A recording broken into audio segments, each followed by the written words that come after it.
8h51 pela hora oficial do Brasil, hora de acionarmos o colunista Fernando Schiller, cientista político, que vai conversar conosco nessa manhã a respeito das questões ligadas aos incêndios que estão acontecendo pelo país, o depoimento das autoridades, as providências anunciadas.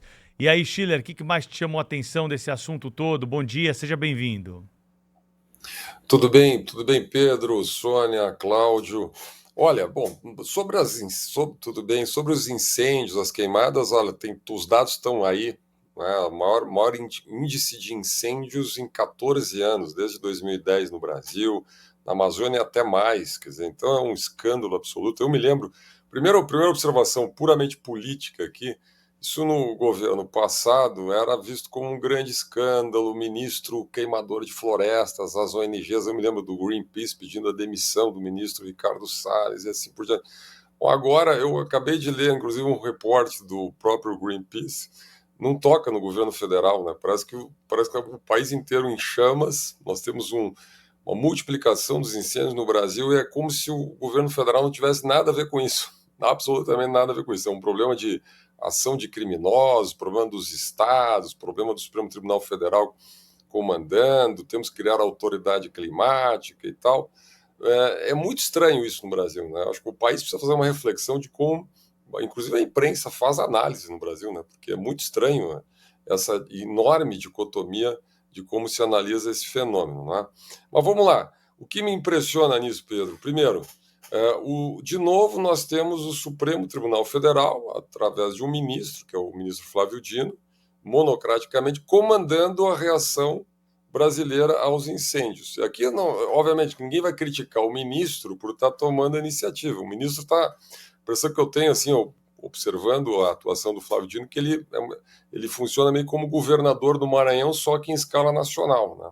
O gabinete dele é basicamente formado pela sua equipe quando era governador lá do Maranhão, e ele monta uma equipe, ele montou uma espécie assim, de força-tarefa emergencial e passou a ser ele a autoridade climática do país, né? Interessante, a gente está discutindo a criação de uma autoridade climática no Congresso, que é típico brasileiro, né? Acontece um problema, vamos criar mais um órgão público, vamos criar agora a autoridade climática. Esse assunto foi falado na época da campanha eleitoral pela Marina Silva. A Marina Silva gosta muito dessa ideia. Isso foi uma ideia que vários países foram criando ao longo do tempo, e o John Kerry, nos Estados Unidos, é a autoridade, né, climática americana, mas que tem uma função global, né? Ou seja, os Estados Unidos como um país que tem liderança global, então um personagem como John Kerry, então ele circula pelo mundo, fala do aquecimento global, das mudanças, enfim, que precisam ser tomadas, medidas contra o aquecimento nos órgãos, especialmente organismos internacionais. O Brasil não tem esse impacto global, né? O Brasil tem hoje 39 estruturas ministeriais, né, entre ministérios, secretarias especiais, etc. A ideia é que se cria uma autoridade climática que também vai ser a 40ª, ou seja, uma autarquia federal, ou seja, uma agência reguladora. Se for um departamento lá ligado ao Ministério do Meio Ambiente, cá entre nós é muito estranho, né? A minha reflexão sobre isso é o seguinte, quer dizer, a velha solução brasileira de que a gente tem que ter mais uma estrutura para dar conta do que as atuais estruturas não fazem, essa é uma ideia que realmente envelheceu no Brasil, né? Que o Brasil, em tese, possa ter uma autoridade climática, bom, como tese, né? Nós tivemos a presença do Paulo Artacho, que é professor de física, professor da USP, na semana passada em Brasília. O Lula reuniu os chefes de poderes, alguns ministros, ele fez uma exposição bacana sobre, eu até assisti a exposição que ele fez no Palácio do Planalto e tal, sobre o aquecimento global. Como cá entre nós, né? Eu já tinha assistido o Dr. Paulo Artacho falar sobre isso tantas vezes, né? Um assunto amplamente conhecido. Nós estamos praticamente na metade do governo, o governo fez campanha em torno desse assunto, e a gente parece que começou tudo do novo, né? Começam umas queimadas. Vamos lá, só para dar alguns dados assim que eu acho curioso sobre isso, né? Primeiro, eu ia chamar de o ministro Flávio Dino, eu não sei se é ministro do Supremo Tribunal Federal, ou ministro do governo, ou ministro de tudo no país, ministro da autoridade de qualquer coisa, né? Ele determina, olha só que curioso, né?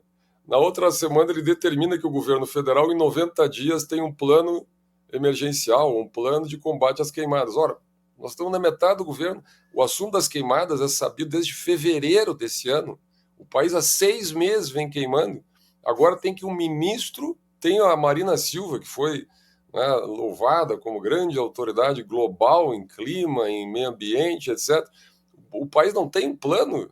Até agora tem que o ministro do Supremo Tribunal Federal determinar que o governo, em 90 dias já queimou o país, né? Tem um plano de combate para o ano que vem das queimadas. Segundo, o ministro monocraticamente manda liberar 514 milhões no orçamento da União. E aí tira do teto. Tira do arcabouço fiscal, na verdade, o teto da meta fiscal do governo. Bom, não tem 514 milhões para enxugar do orçamento da União?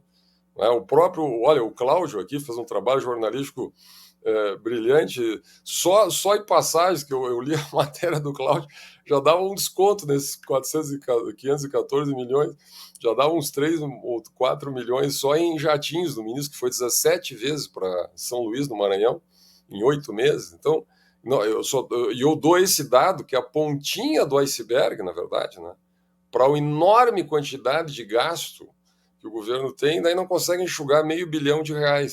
Para o nosso telespectador e ouvinte entender, isso significa o seguinte: colocar na dívida pública.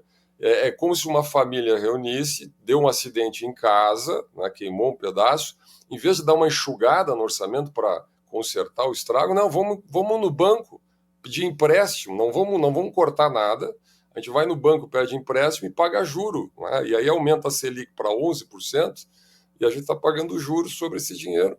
Então, e aí o ministro inventa, agora a última do ministro é inventar, mudar o artigo 243 da Constituição, fazer um ajuste no artigo. Eu acho muito curioso isso, né? O artigo 243 da Constituição fala em desapropriação para casos de plantas psicotrópicas, né?